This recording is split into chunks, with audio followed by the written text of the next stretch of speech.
Hi friends, ഇത് എൻ്റെ HSC relate ചെയ്തിട്ടുള്ള എൻ്റെ സെക്കൻഡ് വീഡിയോയാണ്. ആദ്യത്തെ വീഡിയോയിൽ പറഞ്ഞതുപോലെ തന്നെ ഒരു സെൽഫ് സ്റ്റഡി പ്ലാനിനെ കുറിച്ചാണ് ഞാൻ ഈ വീഡിയോസിൽ ഞാൻ ചെയ്യാനായിട്ട് ഉദ്ദേശിക്കുന്നത്. ഒരു ക്ലാസ് എടുക്കുകയോ അതല്ലെന്നുണ്ടെങ്കിൽ അതിനെ ബേസ് ചെയ്തിട്ട് കുറേ സബ്ജക്റ്റ് തന്ന് അതിൻ്റെ ക്ലാസ് എടുക്കുക, എനിക്ക് തീരെ താല്പര്യമില്ല. വേറൊന്നും കൊണ്ടല്ല, ഒന്നാമത് എനിക്കതിനുള്ള സമയവുമില്ല. അതേപോലെ തന്നെ നമുക്ക് യൂട്യൂബ് തുറന്നു കഴിഞ്ഞാൽ ഇപ്പോൾ പല കോച്ചിങ് സെൻറ്ററുകാരും ക്ലാസ് എടുക്കുന്നുണ്ട് ഓരോ ടോപ്പിക്ക് വെച്ചിട്ട്. അപ്പോൾ അത് കേട്ടാൽ മതി. അതിൻ്റെ ഇടയിലോട്ട് ഇപ്പോൾ ഞാനും കൂടി ഒരു വീഡിയോ ചെയ്തിടേണ്ട ആവശ്യമുണ്ടോ എന്ന് എനിക്ക് തോന്നുന്നില്ല. അതങ്ങനൊരു റെലവൻസ് ഇല്ലാത്തത് കൊണ്ട് ഞാൻ അതിനെക്കുറിച്ച് ചിന്തിക്കുന്നില്ല. പിന്നെ നിങ്ങളുമായിട്ട് കമ്മ്യൂണിക്കേറ്റ് ചെയ്യാനുള്ള ഒരു മീഡിയമാണ് യൂട്യൂബ് എന്നുള്ളത് കൊണ്ടിട്ടാണ് ഞാൻ എൻ്റെ ഒരു സെൽഫ് സ്റ്റഡി വ്ളോഗായിട്ട് ഞാനിത് ചെയ്യുന്നത്. ഇപ്പോൾ സെൽഫ് സ്റ്റഡി വ്ളോഗ് എന്ന് പറയുമ്പോൾ എൻ്റെ ആദ്യത്തെ വീഡിയോയിൽ ഞാൻ ചെയ്യുന്നത് പോലെ തന്നെ നോട്ടിഫിക്കേഷൻ എന്തെങ്കിലും ഏപ്രിൽ 30 വരും. ഞാനിപ്പോൾ ഇന്ന് എൻ്റെ സൈറ്റ് എടുത്ത് നോക്കിയപ്പോഴാണ് എൻ്റെ ഫോട്ടോ പുതുക്കാനുള്ള മെസ്സേജ് വരെ അതിൻ്റെ അടുത്ത് വന്നിട്ടുണ്ട്. അതായത് എനിക്ക് ഇനി HSCക്ക് അപ്ലൈ ചെയ്യുമ്പോൾ പുതിയ ഫോട്ടോ എടുത്ത് അപ്ലോഡ് ചെയ്യണം, എന്നാൽ മാത്രമേ ആപ്ലിക്കേഷൻ കൊടുക്കാൻ പറ്റൂ. അപ്പോൾ നിങ്ങളെല്ലാവരും നിങ്ങളുടെ സൈറ്റ് ഇതേവരെ എല്ലാം ചെയ്തിട്ടുള്ളവരാണെങ്കിൽ കുഴപ്പമില്ല, അല്ലാത്തവരൊക്കെ ആണെന്നുണ്ടെങ്കിൽ നിങ്ങളുടെ സൈറ്റൊക്കെ ഒന്ന് ചെക്ക് ചെയ്യുക. നിങ്ങൾക്ക് ആപ്ലിക്കേഷൻ കൊടുക്കാൻ പറ്റുമോ, ഫോട്ടോയുടെ ഡേറ്റ് എക്സ്പയറി ആയിട്ടുണ്ടോ എന്നുള്ള കാര്യങ്ങളൊക്കെ ഒന്ന് നോക്കുക. ഇനി അടുത്തൊരു കാര്യം എന്ന് പറയുന്നത്, നോട്ടിഫിക്കേഷൻ വന്നു കഴിഞ്ഞാൽ തന്നെ കഴിഞ്ഞ പ്രാവശ്യം കുറച്ച് ഇഷ്യൂസൊക്കെ ഉണ്ടായിരുന്നെന്ന് അറിയാമല്ലോ. കൊമേഴ്സ് BEd ഉള്ളവർക്ക് സോഷ്യൽ സയൻസ് അപ്ലൈ ചെയ്യാൻ പറ്റും, അങ്ങനെയൊക്കെ കുറേ കാര്യങ്ങളുണ്ടായിരുന്നു. ഈ പ്രാവശ്യം എന്താണ്, അങ്ങനെയൊന്നും ഉണ്ടാവില്ല. ഒരു മാറ്റം, കുറച്ച് കോടതിയും കേസൊക്കെ ഉണ്ടായിരുന്നെങ്കിലും ഈ പ്രാവശ്യം അങ്ങനെയൊന്നും ഉണ്ടാവില്ല എന്ന് വിചാരിക്കാം. പിന്നെ ഒരു കാര്യം എന്നുള്ളത്, നമുക്ക് എൻ്റെ സെൽഫ് സ്റ്റഡി എന്ന് പറയുമ്പോഴേക്കും 30 വരുന്നത്. പക്ഷേ അതിന് മുന്നേ നമുക്ക് എങ്ങനെയാണ് പഠിക്കേണ്ടതെന്നുള്ളതിനെ കുറിച്ചിട്ടാണ്. ഓൾറെഡി നമുക്കൊരു സിലബസ് കയ്യിൽ വന്നിട്ടുണ്ട്. ആ സിലബസ് വെച്ചിട്ട് വേണം നമ്മുടെ സ്റ്റഡി ഒന്ന് പ്ലാൻ ചെയ്യാനായിട്ട്. എന്നെ സംബന്ധിച്ച് നോക്കുകയാണെന്നുണ്ടെങ്കിൽ, ഫ്രാങ്ക്ലി ഞാൻ പറയാമെങ്കിൽ, ഇപ്പോൾ കുറേ നല്ല നല്ല കോച്ചിങ് ഇൻസ്റ്റിറ്റ്യൂട്ടുകൾ നമുക്ക് ചുറ്റുമുണ്ട്. പക്ഷേ ആ ഇൻസ്റ്റിറ്റ്യൂട്ടുകളിലേക്ക് പോയി പഠിക്കുക ഒരാശയം, സമയമുണ്ടെന്നുണ്ടെങ്കിൽ പോയി പഠിക്കുന്നത് നല്ലതാണെന്നേ ഞാൻ പറയുള്ളൂ. പക്ഷേ എന്നെപ്പോലെ ഒരാളെന്ന് പറയുമ്പോഴേക്കും എനിക്ക് ഡെയിലി ഒരു 10 to 4 അല്ലെങ്കിൽ 10 to 3 പോയിരുന്ന് പഠിക്കാൻ പറ്റുന്നൊരു സാഹചര്യമല്ല.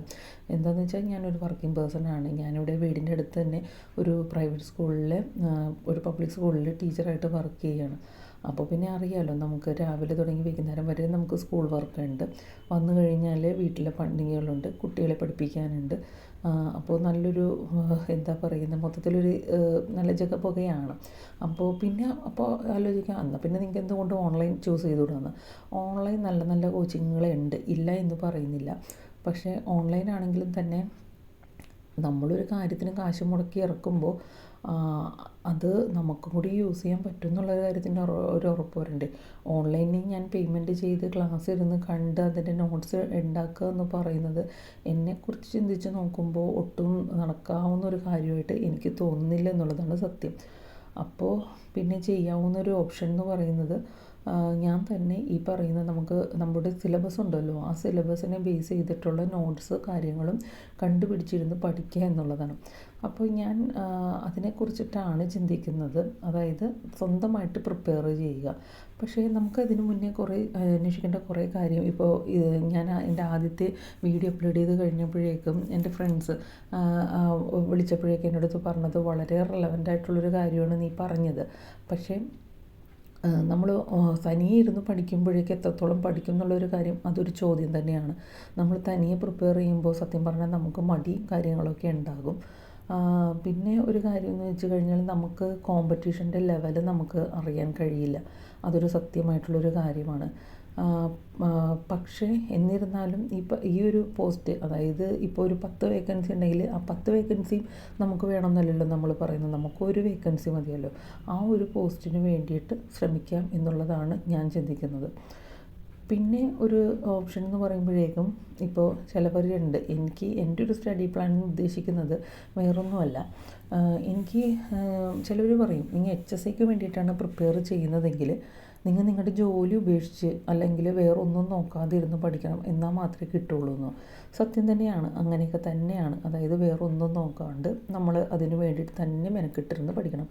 പക്ഷേ എൻ്റെ സാഹചര്യം നോക്കുകയാണ്, അതല്ലെന്നുണ്ടെങ്കിൽ ജോലിക്ക് പോയിട്ട് പഠിക്കുന്നവരുടെ സാഹചര്യം നോക്കുകയാണെന്നുണ്ടെങ്കിൽ അവർ പോകുമ്പോൾ കിട്ടുന്ന ഒരു എമൗണ്ട് അതൊരു ഫാമിലിയെ സംബന്ധിച്ച്, ഒരു മിഡിൽ ക്ലാസ് ഫാമിലിയെ സംബന്ധിച്ചാണെങ്കിൽ വളരെയധികം ഇമ്പോർട്ടൻ്റ് ആയ ഒരു കാര്യമാണ്.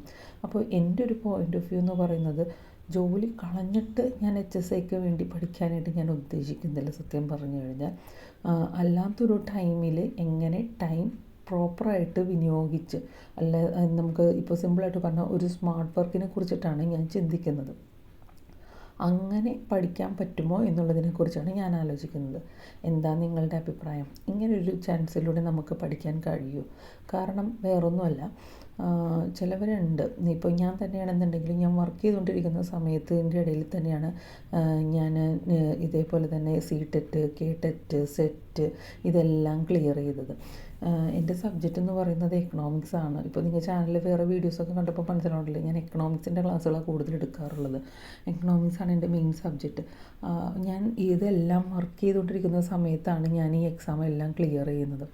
അപ്പോൾ നെറ്റ് എക്സാം ആണെന്നുണ്ടെങ്കിൽ പോലും ഞാൻ ക്ലിയർ ചെയ്തായിരുന്നു. പക്ഷേ നമുക്കറിയാലോ, നാഷണൽ ലെവലിൽ മെറിറ്റിൽ ആദ്യത്തെ 15% അങ്ങനെ ഒരു ഇത് വന്നപ്പോൾ ആ ഒരു കട്ട് ഓഫ് എനിക്ക് ക്ലിയർ ചെയ്യാൻ പറ്റാത്തത് കൊണ്ടിട്ടാണ് ഇത്രയും നാളായിട്ട് എനിക്ക് നെറ്റ് കിട്ടാത്തത്. അതും ഞാൻ കോച്ചിങ്ങിനൊന്നും പോയിട്ടില്ല, സെൽഫ് പ്രിപ്പറേഷൻ തന്നെയായിരുന്നു.